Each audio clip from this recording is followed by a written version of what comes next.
A mí me gustaría empezar diciéndoles que, bueno, que gracias nuevamente que están acá. He leído el libro de Skyban que me gustó mucho, pero creo que en el podcast el libro se expande un poco más y gana algunos ambientes sonoros, y además está la voz de Miriam, que me parece fundamental en la historia, más la del Tano, como le dicen todo el tiempo. Así que me parece que se expande mucho ahí, lo sonoro nos lleva a viajar también a través de la voz de Leo Baraglia durante el podcast, y creo que abre un montón el mundo y nos cuenta la historia desde una manera mucho más cercana y bueno, con todo lo trágico que también tiene, ¿no? Con lo pesado. En principio, quería empezar por acá porque Miriam quería consultarte en qué momento sucede y cómo pasa del libro al podcast, digamos, cómo sucede ese viaje. Bueno, el libro, bueno, primero gracias por invitar, muy contenta de verles y muy contenta de reencontrarme con Paloma, que ahora está un poco lejos transitoriamente. El libro fue publicado en el 2017 y es el relato de una investigación que había empezado 10 años antes y que terminó con la condena a prisión perpetua de los pilotos que comandaban los vuelos de la muerte vinculados a la ESMA. Digo esto porque hubo otros vuelos de la muerte en el sistema represivo del Estado terrorista argentino. El libro tiene un aspecto, yo diría, muy visual o casi cinematográfico. Yo intenté escribirlo como un thriller porque me parecía que las nuevas generaciones, si no, no se iban a enganchar, iban a decir, uy, ufa, de nuevo algo sobre la dictadura, y no tiene un tono académico ni de testimonio judicial, sino que narra esta odisea de una periodista argentina de investigación, ex desaparecida, que es interpelada por un fotógrafo italiano que venía viviendo en la Argentina y que siempre se había hecho una pregunta que era ¿dónde mierda están los aviones de los vuelos de la muerte? Porque él sostenía que los aviones no son como los autos, que cualquiera los puede manejar, y que llegando a los aviones se podía llegar a identificar quiénes habían estado certificados en una determinada ventana de tiempo para manejarlos, ¿no? Que tenían que haber sido tipos relativamente jóvenes en esa época, etcétera, etcétera. La cuestión es que no sé por qué, al principio me pareció delirante el planteo, después le di bola y la verdad es que no fue difícil ubicar a los aviones, y a partir de los aviones, como bien cuenta el podcast, se llegó a las planillas de vuelo, lo que se llama technical logs, que enumera muy detalladamente cada movimiento del avión. Y estos movimientos incluyen origen y destino, duración del vuelo, objetivo del vuelo, que en este caso era mentiroso, y nada menos que los nombres de los pilotos. Bueno, esto se presentó en la justicia, y para hacerla corta, los pilotos fueron condenados a prisión perpetua, salvo uno que murió esperando sentencia, pero estuvo preso. Una de las cosas más escalofriantes es que en el 2017 2 de estos 3 tipos eran comandantes de vuelos internacionales de aerolíneas argentinas, es decir, se habían incorporado a la vida civil, a la aeronavegación, comercial. ¿Cómo nace el podcast? El podcast nace porque yo tengo una agente literaria en Nueva York, que se llama Ría, cuyo marido es un periodista que se especializó en podcast y que creó una compañía que desarrolla podcast con segundas intenciones, que llevar estas historias a la pantalla grande. Bueno, yo lo conocí a Steve me hizo la propuesta y desarrolló 2 versiones del podcast. Una en español, que es la que ustedes conocen, y otra que está ficcionalizada con actores y actrices y que se llama Avenger, que quiere decir justiciera, hasta tiene otro nombre. El proceso fue muy largo, después les va a contar Paloma, fue un sinnúmero de veces las que nos juntamos para grabar en un estudio de Palermo. Después se desarrolló el guión y, digamos, el despliegue que esta compañía, que evidentemente tiene muchos más recursos que la mayoría de las empresas o microempresas o individuos que hacen podcast en la Argentina, invirtió muchísimo dinero en el desarrollo de este podcast. Mucho dinero y mucho tiempo. Pero de la cocina del podcast o de los podcasts me gustaría que hablara Paloma.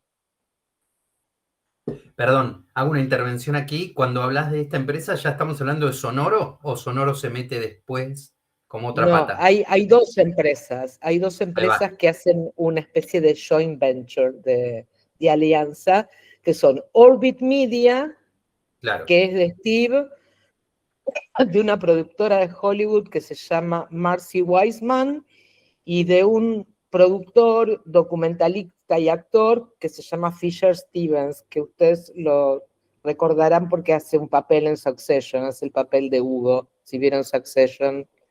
Bueno, actuó en muchas otras películas y además, un chisme, fue marido 4 años de Michelle Pfeiffer. Eso es. Datazo.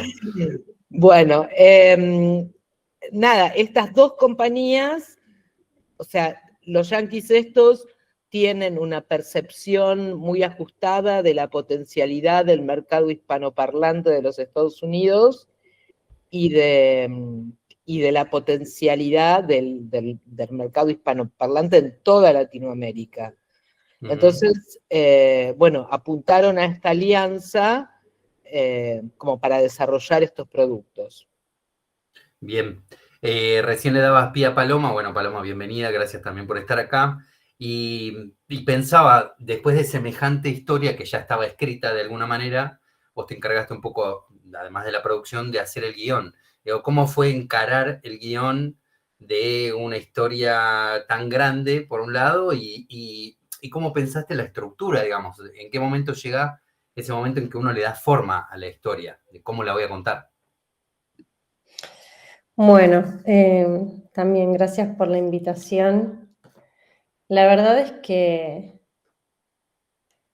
yo siempre siento que estoy como, creo que te lo había comentado por WhatsApp, si me siento chiquita al lado de Miriam hablando de este proyecto porque siento que ella es la voz autorizada en esto, pero bueno, para ir un poco de a poco en lo que es la producción y guión de este relato de no ficción, yo creo que lo interesante en este planteo fue pensar Suena raro decir que se pensó en un producto de entretenimiento, porque es un tema súper delicado, ¿no? Pero bueno, al final cuando uno, trabajando en la industria de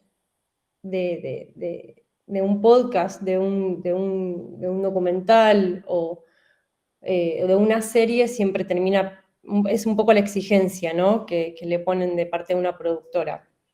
Entonces, ¿cómo hacíamos para hacer de un relato que tenga varios episodios y que una persona se enganche escuchando un episodio tras otro?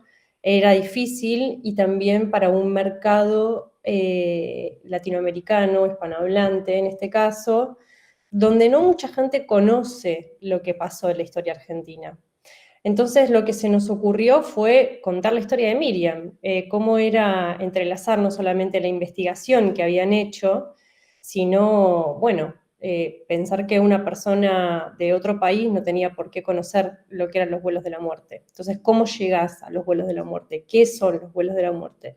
¿De dónde partían? Bueno, entonces ahí la idea principal fue contar la historia de Miriam desde el comienzo e ir entrelazando su historia personal con la investigación. Fue difícil, fue duro, fueron muchos, como decía recién Miriam, fueron muchas sesiones, mucha paciencia de parte de ella en ir a preguntas difíciles e incluso preguntas complejas y preguntas que dedicaban mucho tiempo, porque era remover toda su historia personal e ir entrelazándola poco a poco con esta investigación, desde que conoce a Giancarlo hasta el juicio que lleva a los pilotos. Y en ese caso lo que decidimos fue esto, ¿no? Como, bueno, agarrar el libro y desmenuzarlo, yo lo leí no sé cuántas veces, para que no se repita toda la información constantemente, pero se entienda, porque es un trabajo que hicieron, que lleva muchas complejidades, muchos tecnicismos también, ¿no? Porque no es fácil entender un proceso de investigación tan complejo como nombres de aviones, especificidades técnicas, la cantidad de pilotos que ellos fueron entrevistando, la cantidad de obstáculos con los que se fueron encontrando, no todos los pilotos querían atestiguar públicamente, entonces eran nombres propios con los que se iban encontrando, periodistas, investigadores, antropólogos forenses, y ahí, bueno, cómo hacer para que la gente no se maree, hacer para que la gente se enganche, e incluso en todo el proceso judicial, que también es muy específico, porque en Argentina estamos acostumbrados incluso a escuchar juicios y que se abran carpetas y causas constantemente, pero no en otros lugares. Entonces, ¿cómo haces para que una persona de otro país entienda cómo se vive acá, bueno, cómo se vive en Argentina, ¿no? Todo esto. Entonces, fue un trabajo de tirar muchos guiones a la basura, como todo, pero bueno, creo que quedó bastante, bueno, no sé, o sea, creo que está siendo Sí. muy escuchado, está ganando premios, la gente lo entiende, la gente se engancha, me parece que el resultado de todo de cómo se van enganchando cada episodio en uno con el otro tiene un sentido. Fue difícil Me eso. parece que sí, no, felicitaciones por eso, porque me parece que es uno de los puntos altos del podcast, que es justamente esto, que todo se entiende y está como todo muy, muy bien hilvanado, incluso equilibrado, ¿no? Como todo va entrando y saliendo y de repente te están contando una historia que es encima durísima.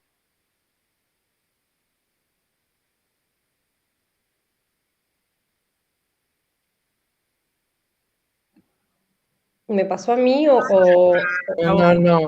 No, debe tener algún problema de... Sí. Bueno, continuemos hasta que se...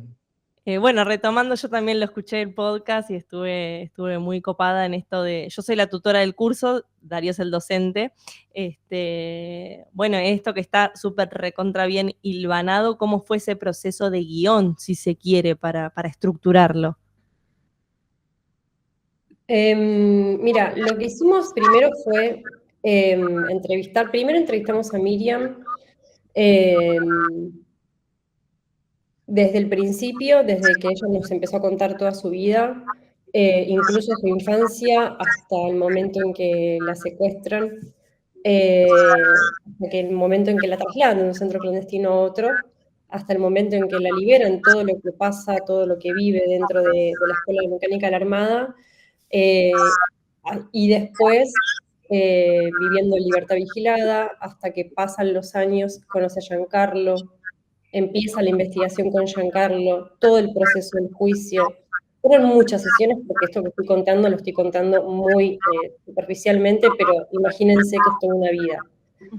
Incluso su carrera profesional como periodista de investigación, hasta que llega a este caso, que también tiene un historial súper completo de otras investigaciones. Entonces, cómo ir ganando toda su vida personal con su carrera, hasta que llega el juicio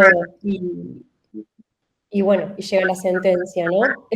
Pero bueno, también dentro de todo eso la investigación de encontrar los aviones. Y en el medio, lo que hacía Miriam era tirarnos pistas, de alguna forma, ir nombrando de una manera, por un lado, como parte de la historia, y que íbamos anotando y íbamos prestando atención, que quizás para ella eran parte más cotidiana, por decirlo de alguna forma, ¿no? Como, bueno, Gustavo el taxista, ¿y quién es? Entonces iban como nombres quizás que van por arriba de la superficie, y después nombres protagonistas que sabíamos que teníamos que ir en búsqueda de esas personas, ¿no? Mako Somiliana por el lado de antropología forense, Tati Almeida, personas que también están nombradas en el libro y que nosotros sabíamos que eran importantes entrevistar, y que después de todas las entrevistas con Miriam fuimos en búsqueda de esas personas para que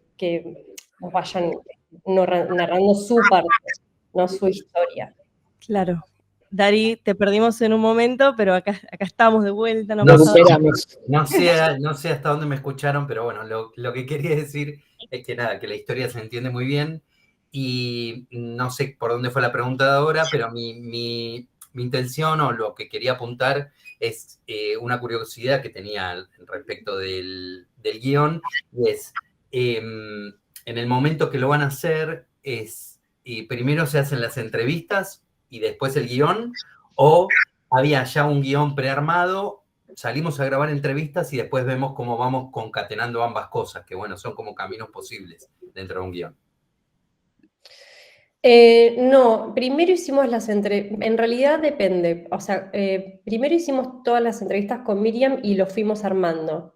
Y después con las otras entrevistas íbamos metiéndole, como íbamos rellenando los huecos, por decirlo de alguna forma, porque sabíamos también que eran personajes secundarios, ¿no? Entonces yo no iba a esperar a llegar a la investigación para sentarme a escribir y tener la voz de Enrique Piñeiro. Lo iba a escribir de acuerdo a como una forma digo, yo como periodista que tenía que escribir para el oído, que era ya difícil porque tenía que hacer que no una persona se siente a leer, sino que se enganche escuchando, cómo adaptaba toda esa investigación a un guión, ¿no? De podcast. Entonces lo escribía esa parte de la investigación y después me sentaba con Enrique Piñeiro a que me complemente la información, y después de una hora de entrevista, bueno, sí, como todo quedan 5 minutos, pero íbamos, yo creo que me senté a escribir los guiones después de que terminé con Miriam, y después con el resto iba echando, iba poniendo información. Una cosa interesante es que hay un personaje en el libro que yo no puedo nombrar porque es una persona que nos ayudó, pero que tiene un cargo judicial que le impedía ayudarnos. Entonces tuve que modificar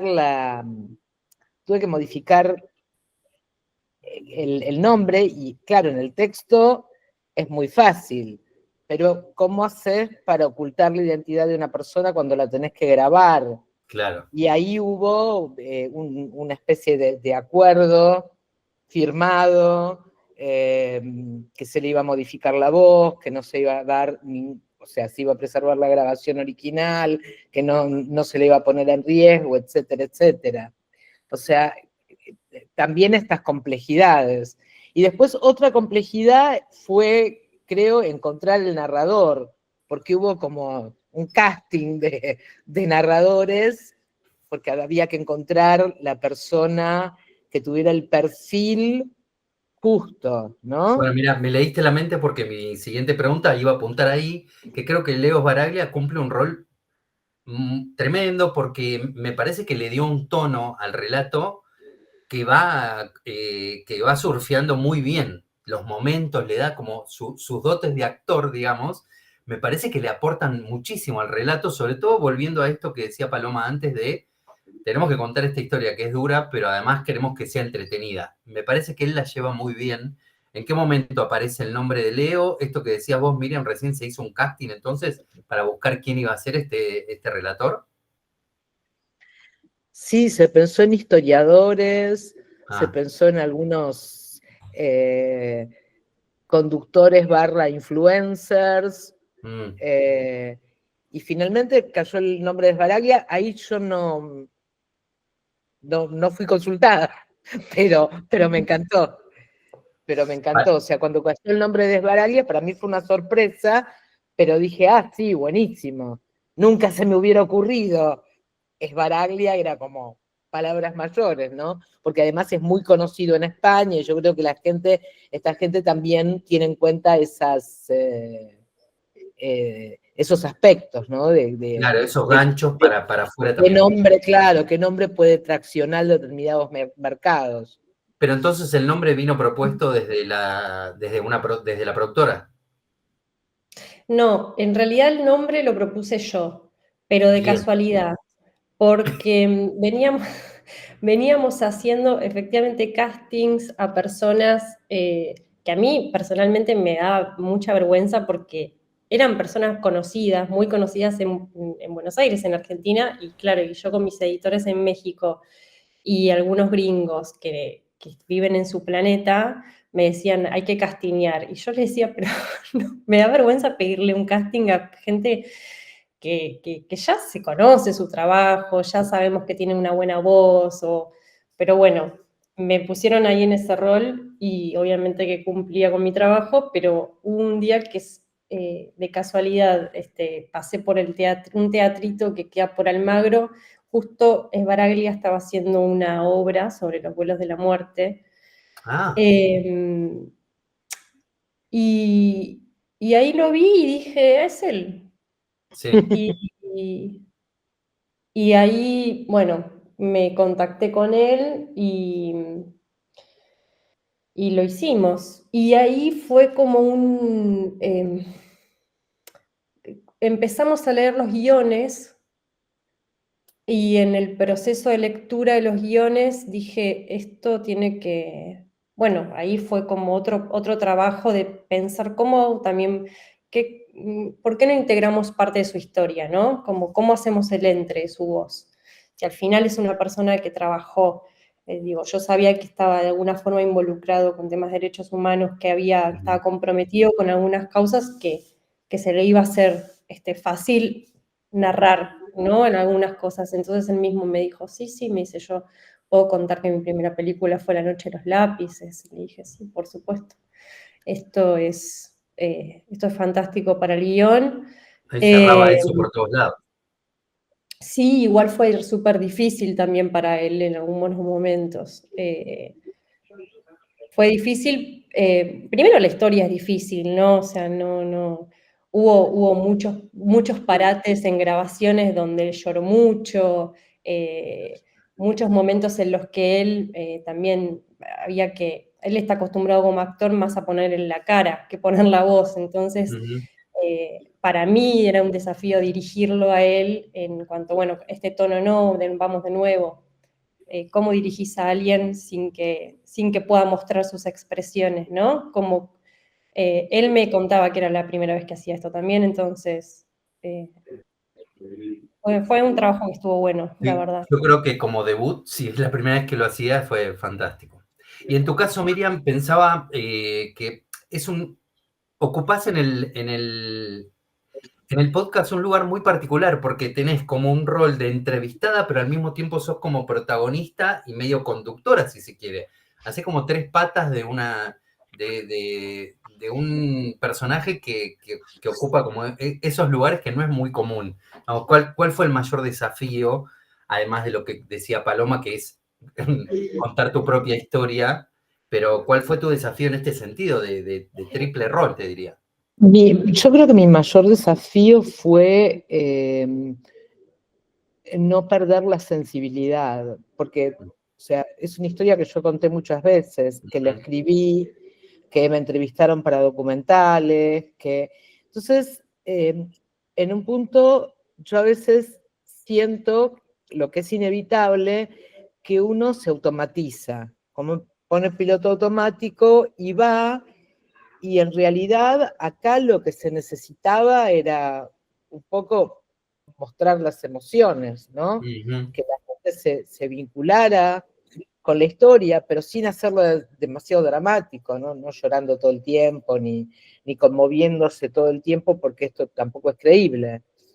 Entonces, bueno, porque de algunas cosas están por cumplirse 50 años, o sea, es como... También me daba pudor esto de ser el centro del relato, porque yo soy periodista y estoy acostumbrada a no ser el centro del relato, a que el centro del relato sea el entrevistado. Pero bueno, Paloma está como, en un momento, Paloma me dijo, pero ¿cuántas veces te van a hacer venir? Me decía, ya como que le daba cosa, es que nos encontrábamos siempre en la puerta del estudio, yo digo, no, quédate tranquila, yo arreglo con Steve, no hay problema.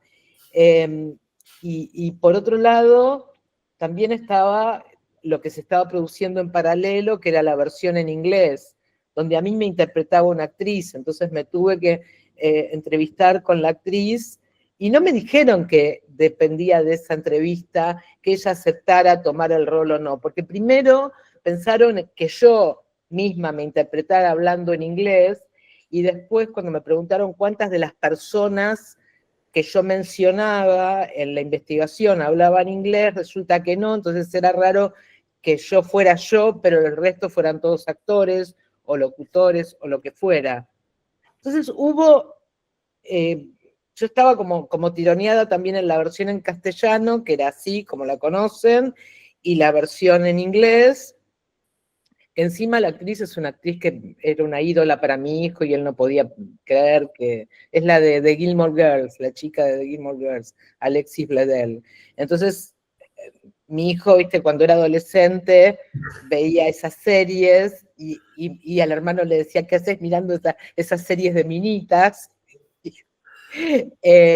Pero para mí, yo le dije a Alexis, digo, cuando mis hijos eran adolescentes, eran re fans tuyos. Y bueno, y todavía el más chico lo es. Creo que fue a ver la película y todo. Pero entonces, para mí era todo el proceso de decidir cuál era el formato, si se ficcionalizaba o no. El inglés fue también muy traumático para mí, porque me tomaron como un examen de pronunciación en inglés, y me hicieron leer un texto, y me hicieron ir al estudio de grabación, otro, porque era un día feriado acá en la Argentina.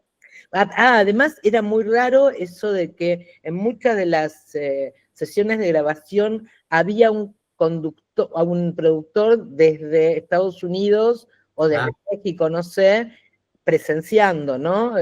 Paloma. Entonces era como Paloma y yo estábamos siendo examinadas y supervisadas a la distancia. Había como una supervisión desde la productora conectado por Meet. Claro, o colaboración, no sé. Entonces, cuando llegábamos estaba el operador, el dueño del estudio, con la consola, y había una computadora con la carita del chabón que estaba lejos. O sea, todo digamos, un dispositivo muy, muy complejo. Y después cosas que había que hacerles entender a los yanquis, que por ejemplo el concepto de guerra sucia no va, que es como una especie de apostolado, militancia, ¿no? O, por ejemplo, en un momento yo voy a Brooklyn a grabar con Steve, con el productor, y estábamos en un estudio ahí en Brooklyn grabando como 3 horas, no sé para qué me grabaron, porque no usaron nada de eso, pero bueno, era para escucharme en inglés, y en un momento el tipo me dice, ¿qué es lo peor que tuviste que hacer en la ESMA para sobrevivir? Y yo dije, le corté y le dije, no, conmigo no, viste, como, pará, no, eso no se pregunta, si hubiera hecho algo terrible tampoco te lo contaría, pero no hice nada de terrible, y ahí empecé a bajarle línea, y era todo el tiempo, ¿entendés? Ellos tienen otra cabeza, tienen otra forma de hacer periodismo, y nosotros somos más sensibles, más empáticos. Hay excepciones, ¿no? Sí, claro. Pero este muchacho era especialmente frontal. Claro. Entonces se me removían muchísimas cosas, ¿no? Era el esfuerzo de grabar y el esfuerzo de también tratar de que ninguna de las versiones, de las dos versiones, tuviera algo que para mí fuera discordante e inaceptable. Claro. Mencionabas recién las sesiones en el estudio, imagino vos grabando en estudio, bueno, estaba Paloma, estaba Leo, pero técnicamente, ¿cómo grabaron a esos entrevistados? ¿Todos son en estudio? ¿Algunos tuvieron que hacerlo a distancia? ¿Lo grabaron con audios de WhatsApp? ¿Cómo se resolvió técnicamente todo lo que es entrevistas? Si querés, Paloma. No, todos fueron al estudio. Todos en el estudio. Sí, creo que alguna persona no pudo ir, pero todos fueron al estudio. Incluso Horacio Berbisky fue al estudio, todos fueron al estudio, los encontramos ahí y se predispusieron rapidísimo para este proyecto. Creo que es sí, un tema y un proyecto, bueno, ya de por sí me parecía como, eh, digo, era fácil con Miriam involucrada en el proyecto que todos digan que sí. Claro. Es por un lado eso. Y por el otro lado, bueno, el tema me parece que sí, estaban todos bastante bien predispuestos a dedicarle tiempo. Pensaba que hay un recurso que usan en varios de los episodios, si no en todos, ahora no me acuerdo, que es sobre el final, y me parece que es con tu voz, Paloma, la actualización de los datos, ¿no? Me imagino que esto tiene que ver con lo diferido que habrá quedado el momento de grabación a cuando el episodio finalmente obviamente iba a salir al aire. ¿En qué momento aparece ese recurso, esa idea, que por ahí no es muy habitual? Porque tranquilamente también podrían haber pensado, che, bueno, esto se grabó hasta tal momento, sale al aire con los datos como estaban. Pero ¿en qué momento aparece esa idea de decir, actualizamos los datos? Porque estos no son los que se dijeron, no son los más nuevitos que tenemos. No, bueno, no, yo creo que es en el momento en el que soy una hinchapelotas y las cosas tienen que salir más o menos bien, porque si le dedicamos 1 año y medio a estar grabando todo, como dijo Miriam, también fue una inversión enorme, mucho trabajo, mucho tiempo, y que había quedado en el cajón, no sé cuánto tiempo ahí varado, me parecía... Eso no se estrenaba nunca, ¿viste? Era como... Ahí va. Nos escribíamos con Paloma y decíamos, che, pero ¿cuándo? Ahora para el Día Internacional de los Derechos Humanos, ahora para el 24 de marzo, ahora para... Y no se estrenaba, entonces teníamos miedo. En realidad esto es como el modelo de negocios. Ellos, lo que pretendían, me enteré después, era recuperar la inversión, es decir, que una plataforma les pusiera plata para publicarlo. Por Y eso lo esto, tenía como a la espera. claro, y esto no sucedió. Entonces decidieron liberarlo y apostar al proyecto audiovisual. Ahí va.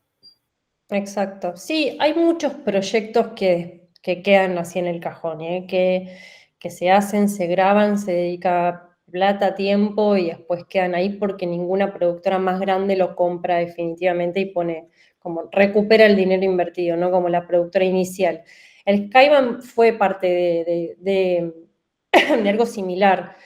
Y había quedado en el cajón, ahí abandonado, y bueno, ahí entre nosotras nos escribíamos y yo creo que también empezamos como a romper un poco las pelotas a que se publique. Y bueno, y cuando ya me dijeron, bueno, sí, va a salir el 24 de marzo, ya para esa altura había cambiado de gobierno, ya para esa altura se habían recuperado más nietos, ya para esa altura se había descubierto más centros clandestinos de detención, ya para esa altura habían pasado otras cosas, porque bueno, al final o sea, Argentina por suerte sigue trabajando, ¿no? En esas causas, entonces era como, bueno, estos datos hay que actualizarlos.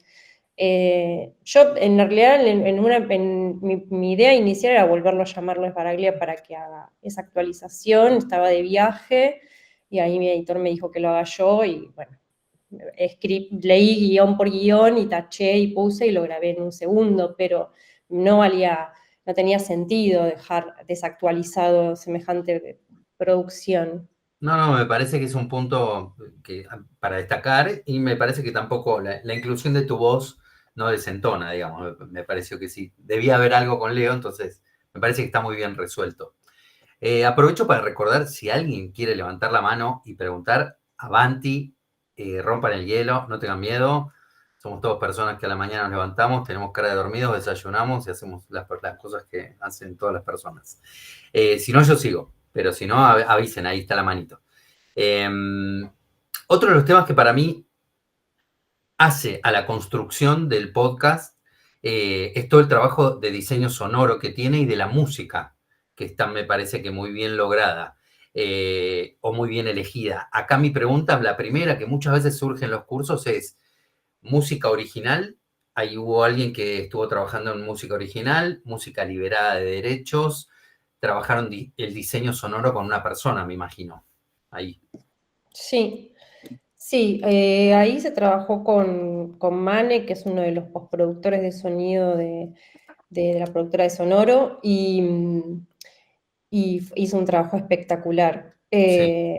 Era también desde mi lado, una vez que ya estaba editado el guión, ya estaba aprobado, ya estaban todos los cortes de todas las voces que tenían que ir en los lugares que tenían que ir, lo volví a agarrar y él hacía un prediseño y yo quizás hacía correcciones, o desde pequeñas cosas, digo, no sé, Miriam decía, es una noche de llovizna, y yo le decía, poné llovizna, como cositas de sonido que podían eh, hacer más rico, ¿no? El relato.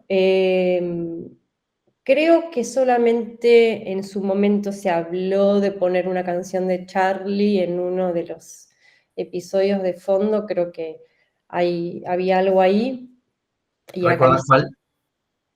creo que era dinosaurios, no, Los no dinosaurios. sé. O no sé, no sé si es esa, no me acuerdo. Creo que Sbaraglia en un momento habla de una canción de Charlie, Ujú. y le dije al editor, ¿por qué no la ponemos? Y me dijo, es carísimo esto. Claro. Averiguamos igual para poner esos segundos de fondo y no hubo caso. Pero después era toda música original, sí, todo el diseño sonoro que se mandaron ahí está bastante bien. Muy bien. Eh, eh, Me gustaría hacerte una pregunta. Vos fuiste a México, ¿no? En un momento. ¿Yo? Sí. No, a Paloma le pregunto. No se entendía para No, dónde. me gustaría saber cómo fue esa experiencia. Ah, ¿qué pasó en México? Para quienes no sabemos. Ay, pero ¿para qué fui a México yo? No me A la acuerdo, playa. fui varias veces. Para trabajar con ellos, ¿no? ¿No fue así o Sí, entendí mal? sí, no, pero yo fui, yo creo que fui 3 veces, ahí en los estudios hicimos un par de cosas, pero yo no sé si es Kaiban, creo que hicimos después para otro podcast, que no le fue tan bien como Skyban, Por pero... supuesto. No, pero bueno, qué diferencias notaste en cómo trabajaban ellos? Ah, no, bueno, sí, es que es una forma de trabajar muy... Bueno, México al final yo creo que adapta en sus producciones muchas cosas gringas, ¿no? Entonces son muy minuciosos. Trabajando con editores de Estados Unidos, yo trabajé muy poco, Miriam seguro tiene más experiencia, pero son tremendamente insoportables. Para bien, creo yo, porque le ponen mucha atención a los textos, a cómo funcionan, cómo es el recorrido de los relatos, cómo es el final de cada producto. Y son como muy puntillosos a la hora de escuchar. De hecho, hacíamos escuchas grupales de los episodios, porque cada persona tenía un oído diferente en cómo percibía la historia. De hecho, muchas veces nos pasaba que a veces el postproductor de sonido ponía una música demasiado dramática, y yo le decía, che, no, pará, no nos vayamos tanto por acá porque no es la idea. Y hacíamos rondas de escucha. Rondas de escucha, pero desde diferentes puntos de vista. Primero, desde el punto de vista sonoro, para que todos los sonidos coincidan en cuanto a lo que vos estabas escuchando, esto que yo decía, de la lluvia, de los pasos, En de tanto trama sonora. Miriam va a prenderse un cigarrillo que se encienda, entonces el coso del encendedor, si está tomando vino, que se escuche como cositas más sonoras hablando desde ese lado. Después hacíamos otra escucha para ver si la historia se entendía, porque a veces me perdí, decíamos, o acá en este momento me distraje. ¿Qué pasaba en el guión? Volvíamos al guión, porque si vos te distraes quizás puede haber algo aburrido. Y después había como otra escucha de volúmenes, por ejemplo, como esto suena muy alto, este sonido no. Sí, fue súper interesante, la verdad, es verdad, trabajar con ellos ahí, porque son muy minuciosos a la hora de hacer un producto así. Una cosa que a mí me sorprendió, porque acá no es normal para nada, pero para ellos sí, que es que contraten un fact-checker, un controlador. Entonces te contacta un periodista que no tiene nada que ver con la estructura de la producción, o sea, es como un externo, y te empieza a hacer preguntas Ujú. para ver que lo que se escribió en el guión se ajusta a la realidad, que no hay ningún error. Y si Es hay un algo chequeo que, de información. claro, para ver si no hay nada inventado, si no hay nada fuera de lugar. Y eso es algo que ellos aprendieron también porque se quemaron con leche muchas veces, que había gente que publicaba notas inventadas, donde nunca había entrevistado a la gente, donde nunca, ¿entendés? O sea, eso pasó muchas veces. De hecho, ahora también hubo un escándalo en la BBC porque tuvieron que renunciar 2 directivos por haber modificado un discurso de Trump para hacerlo quedar mal, ¿no? Entonces, Mira, digo, toda esta cuestión de demanda de precisión también es muy gringa. sí. Sabía que existía la figura, no sabía que era como por ahí una persona que de repente te llama sin saber quién era, digamos, como si fuese alguien Bueno, ajeno a la producción. se presenta. No, no, por supuesto, pero no es alguien que ustedes ya tenían en el No, plantel de trabajo, digamos, a eso me refiero. no. Es como Un algo inspector. imparcial, como el VAR en el Claro, fútbol, claro. digamos. Es Sí, algo sí. que, tipo que escanea todo y te empieza a preguntar, y supongo que habrá hecho lo mismo con algunos entrevistados, no sé. Ujú.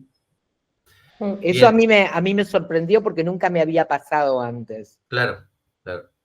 Creo Digamos, que cada vez se usa más.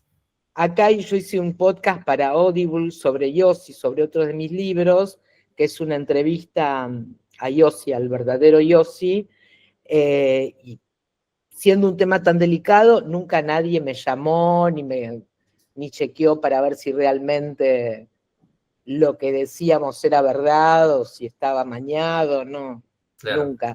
Y me sorprendió para bien, digamos. bien. Bueno, vamos entrando ya en el tramo final de la conversación. Aviso por si hay alguien que quiere justo comentar algo o preguntar. Belén Ríos, adelante si querés hacer tu pregunta. Dice, yo quería consultar una vez que tuvieron la fecha de publicación, ¿cómo fue la etapa de distribución del podcast? Mira, justo que estábamos yendo hacia ahí. Buenísimo, Belén. Distribución del podcast. ¿Saben del tema? Em, es que en realidad, como distribución como tal, a ver, en los últimos años, Spotify, que era una productora de podcast, ahora pasó a ser una distribuidora, es una plataforma, entonces es muy fácil subir lo que quieras y la gente lo escucha. Hay otras plataformas como Apple Podcast, bueno, o sea, generalmente hay como un departamento específico en Sonoro que se ocupó de distribuir el podcast en las diferentes plataformas de escucha. Y después, cuando estaba por salir, bueno, ahí se hizo toda la gráfica. Y Miriam me ayudó también me llamaron a mí para que yo me encargue de distribuirlo, entre comillas, porque era como llamar a algunas personas de prensa para que haga entrevistas, para que lo escuchen, compartiéndose, los compartimos ahí.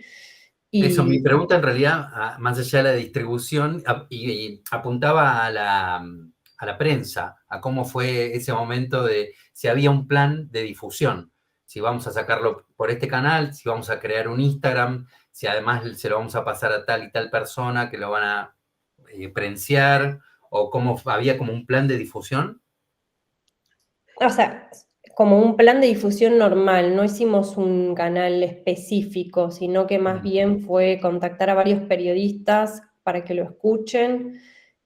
Hasta el día de hoy nos siguen contactando personas y sigue habiendo bastante repercusión. Sí, salieron ahí en sus momentos, como yo creo que lo estratégico, como lo más grande fue que fue estrenado el 24 de marzo. Eso fue Claro. como Mm. en cuestión de Eh, marketing. Y En pudieron el, ahí ver, sí, no, te quería decir que el podcast en inglés me hicieron varias entrevistas, tampoco demasiadas, de medios como muy especializados en podcast y mm, algunos medios feministas también. Radios locales de ahí de Estados Unidos y qué sé yo. claro, Eh, Acá no es que hay tantos medios especializados en podcast, allá parece haber más. sí. Bueno, obviamente son más grandes, ¿no? Y producen más. Eh, pero allá yo lo que percibo es que la cultura del podcast, tanto en España como en Estados Unidos, no sé, en México, está como mucho más establecida y fortalecida que acá, que todavía es como que no termina de explotar el tema del podcast. Hubo Ujú. algunos, viste, el de Moria, el de Ricardo Ford, algunas cosas así, pero no es que hay gente que siempre está escuchando podcast. No sé, la gente por ahí acá se prendió más con el tema del streaming.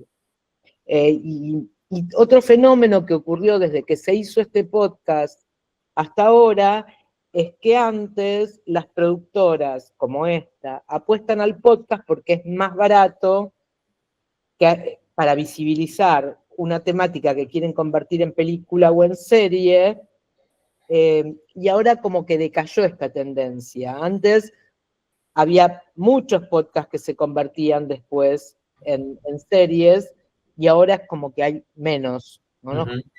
Bueno, ahora el podcast probablemente quede en podcast. Hmm. Bien, hablando un poco de audiencia, ¿ustedes tienen algún informe o les llegó información o pudieron ver en términos de métrica y alcance del podcast? Por ahí tuvieron un pico en el 24 de marzo para el estreno, pero después pudieron ver a lo largo del tiempo cómo se movió. Yo estuve atenta en las primeras semanas. Las primeras semanas en Argentina tuvo durante varios días el puesto número 1 en Spotify. Ujú. Después, sí, esos primeros días. Y después fue como descendiendo un poco más. Pero es verdad lo que dice Miriam. Yo creo que hay algo de la industria en otros lugares que está más explotada. Sí. Ahora yo que estoy pasando unos meses circunstancialmente en España, me impresiona la cantidad de personas que lo están escuchando acá. A mí me pasó lo mismo, a mí me pasó lo mismo, yo estuve 45 días desde julio hasta septiembre y me sorprendió la gente que me decía, escuché Skyban, es como sorprendente, ¿no? Que es que se haya difundido de esa manera en un país como España, ¿no? Claro, En México también me pasó que fui a la Bienal Internacional de Radio, bueno, también era un público bastante especializado, claro. pero me crucé con varias personas que lo habían escuchado, y las que lo escucharon lo recomendaban. Bueno, y finalmente, por lo menos por mi parte, si nadie se animó a hacer una pregunta, todavía tienen unos minutos más. Finalmente el podcast además ganó el premio Mejor Podcast Documental. Bueno, lindo reconocimiento, me imagino. ¿Cómo se lo tomaron ustedes y bueno, qué feedback empezaron a tener a raíz de eso? Si tuvo alguna repercusión a raíz del premio. Para mí Eh, fue sorprendente porque fueron 2 premios en una semana más o Claro, menos. El claro, Signal y el Signal y el Produ. sí. Y sí, fue como wow, ¿no? sí. Sí, yo siento que, no sé, yo siento que nos tengo fe, siento que va a ser el inicio de muchos premios más. Em, porque sí, porque es un tema que se sigue, que se está escuchando mucho, la verdad. Y es obvio que es un reconocimiento eh, espectacular. A mí me parece impresionante cómo, bueno, particularmente en España, cómo la atención que le ponen, porque yo creo que hay algo de admiración también con respecto a cómo nosotros abordamos los temas de los derechos humanos que todavía acá no se habla, está muy invisibilizado. O sea, yo me vine acá a un festival de podcast que me invitaron para presentarlo y 2 o 3 personas salieron llorando y una de las personas me dijo, mira, yo la verdad es que me dice, admiro muchísimo este trabajo porque yo tengo un podcast, me dice, donde hablo de las fosas comunes en la dictadura de Franco y no lo escucha nadie. Y no le interesa a la gente. Porque es un tema que no se habla. Y la verdad es que me parece súper interesante a mí cuando hablo con gente acá hablar de estas cosas, ¿no? Cómo se interesan en la historia argentina, porque al final el avance que tenemos es de otro nivel Ujú. en temas de conversación. Bueno, bien.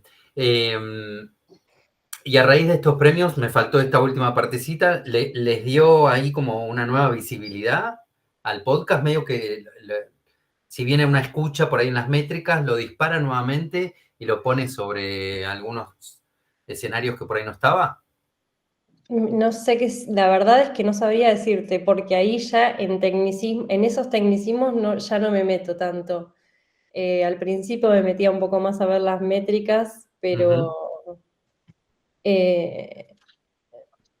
a mí la verdad es que me parece espectacular que la gente escuche 8 episodios de corrido y de repente ya llegó al puesto número 1 en Argentina, ya me parece un montón. Sí, sí.